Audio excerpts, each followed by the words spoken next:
Magandang araw mga kaibigan. Bigyan natin ngayon ng reaksyon itong post ng 1PH tungkol sa courtesy call ng 17 AFP Generals sa Office of Speaker Martin Romualdez. Okay? So, ito po yung post. Basahin ko. Ito yung litrato. Nandyan yung mga naka-uniforme, mga AFP Generals. Doon sa gitna nakatayo si Speaker Martin Romualdez. I don't know, sa opisina ba ito ng Speaker of the House? So, basahin ko. House Speaker Martin Romualdez assured full congressional support for the Armed Forces of the Philippines 2025 budget, which includes the 350 pesos proposed increase of soldiers' daily allowance. During a courtesy call with 17 AFP flag officers and generals at the House of Representatives, Romualdez emphasized the importance of adequate funding for military modernization and the welfare of soldiers.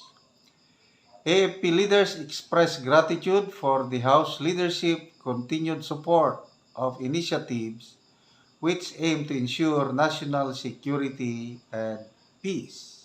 Okay. So, ako, una kong reaksyon personally is maligaya ako dahil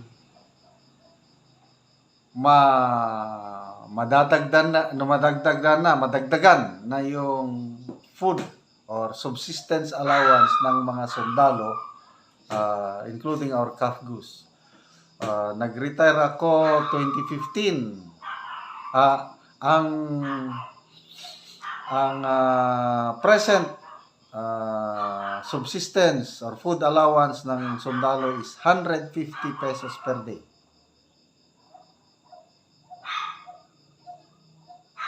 Matagal na walang increase. Hopefully, next year, matutupad na kasi 150 per day, 50 pesos per meal, wala ka na hindi na yan hindi na kaya sa taas ng presyo ng mga bilhin ngayon, mahirapan na yung sundalo.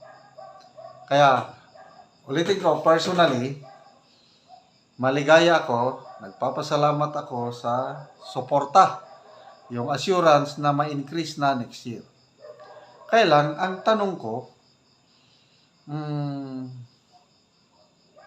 bakit kailangan pang mag-courtesy call ang 17 generals sa Office of the Speaker of the House? Parang first time lang ito nangyari.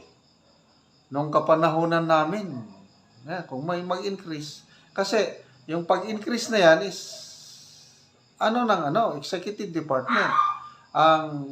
Ang pumupunta kung may maglabi man, it's either the Secretary of National Defense or the Chief of Staff. Kaya lang ito tinignan ko ang picture, wala man dito ang Chief of Staff.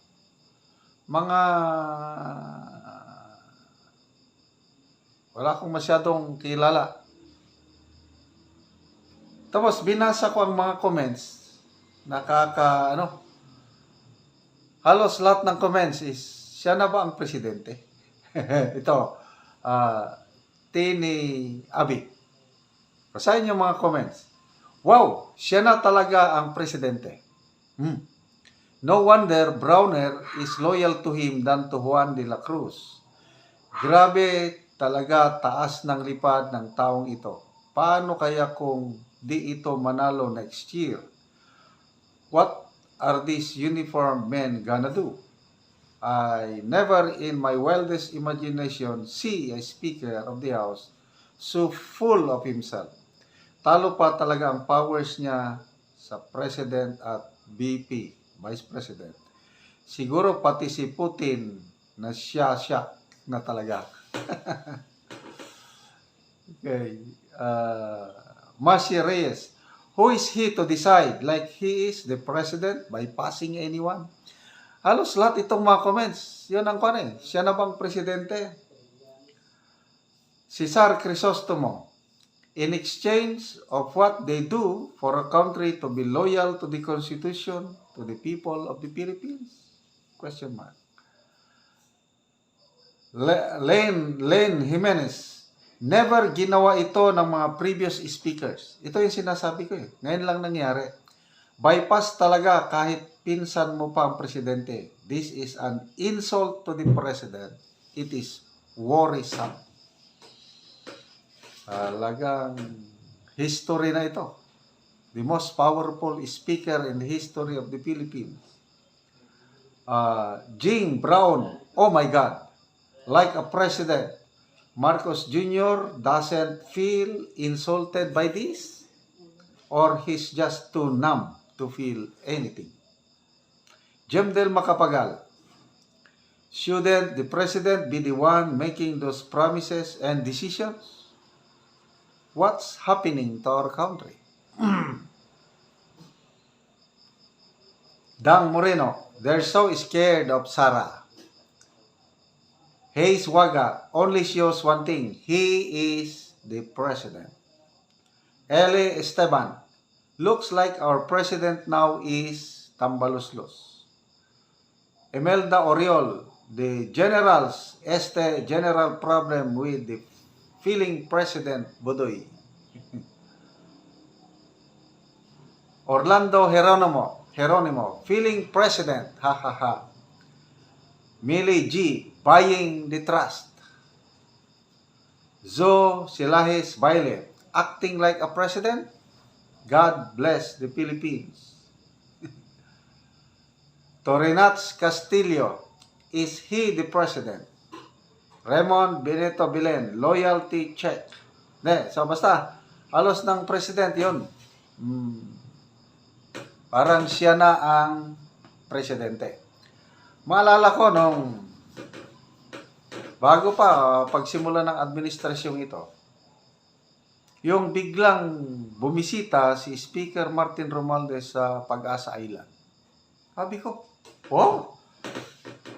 Tapos sinaluduhan siya, magkaroon siya ng arrival honors doon. Nagtaka ako, trabaho ito ng Commander-in-Chief yung magbisita sa Pag-asa Island kasi military installation yun The President, hindi pa nakapunta doon, ang alam ko. By that time, even the Secretary of National Defense, hindi pa nakapunta sa Pag-asa Island. Nandun na, nauna na si Speaker Martin Romualdez. Sabi ko, grabe ito Kaya lang, by that time, wala pa masyado yung hindi pa klaro yung ambisyon. Wala pa yung away nila ni ex-President Gloria Macapagal Arroyo at VP Sara. Wala pa. Kaya lang, napapansin ko na nagiging active na siya kasi sumasama siya sa pag-raid sa mga bodega ng bigas. Tapos, pumupunta na sa mga palengke. Napapansin nga parang may plano. So, lumabas na yung plano nung dinimot niya si ex-President Gloria Macapagal Arroyo, yung senior deputy speaker, dinimot niya hanggang nagalit na si VP Inday Sara at lumabas na yung word na Tambaluslos. So, doon na, klaro na yung Tapos yung revelation ni Maharlika, mga puting ahas niya na ang plano is by 2028, Martin Romualdez ang presidente, then by 2034, si Sandro Marcos naman. So, tuloy-tuloy hanggang December last year, nagsimula na ang People's Initiative. Kasi, the easiest way to lead the country is to become a prime minister. Kaya nabigla na lang tayo lahat. Enero, yun na. Meron ng perma. Babaguhin na ang konstitusyon. Mabuti na lang at nagkaisa ang taong bayan, nagkaroon ng maisog rallies, tapos pati ang simbahang katoliko, mga CBCT, mga bishop, Iglesia ni Cristo, talaga nagkaisa ang taong bayan. Tapos yung survey, Pulse Asia, 88% ng mga tao ayaw ng charter change. Yan. Tumigil sila. But then, wag tayong kumpiyansa dahil baka next year, isusulong ulit nila ang charter change kasi mahirapan silang manalo sa isang eleksyon. Kasi yung latest survey, WR numero, despite sa paninira na ginagawa kay BP Inday Sara, number 1 pa rin, 24% si BP Inday Sara, nagtay sila ni Senator Raffy Tulfo. Kaya, ang talagang maglalaban lang sa 2028, BP Inday Sara and Senator Raffy Tulfo. Speaker Martin Romualdez, wala, malayo. 1% lang ang nakuha niya. Paano yan maging presidente?